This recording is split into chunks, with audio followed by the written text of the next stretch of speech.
Salut les amis de la deuxième secondaire. Aujourd'hui, on va continuer ensemble avec la deuxième leçon de chimie pour cette année qui parle de structure de l'atome.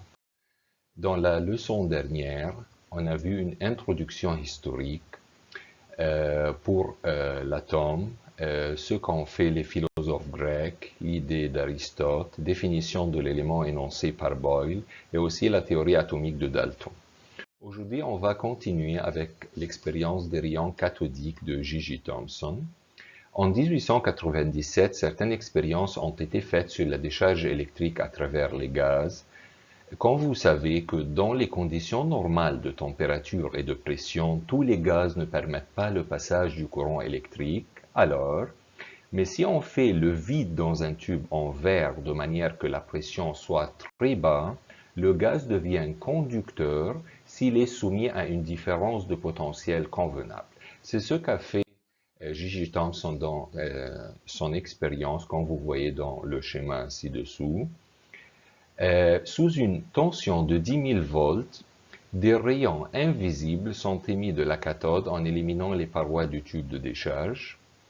Ces rayons furent appelés rayons cathodiques et on a connu qu'elles sont formées de particules nommées électrons.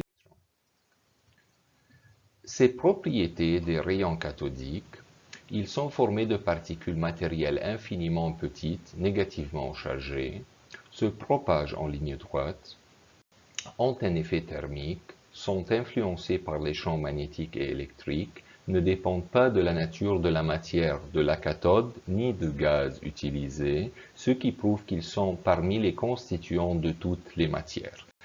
De tout ce qui est passé, Thomson a mis une image dans sa tête pour l'atome, ce qui est appelé atome de Thomson. Il a imaginé qu'en se basant sur les résultats de son expérience ou des expériences précédentes, Thomson énonça en 1897 que l'atome est une sphère contenant des charges positives et un certain nombre d'électrons négatifs répartis également, ce qui rend l'atome électriquement neutre. Merci, bonne chance. Au revoir.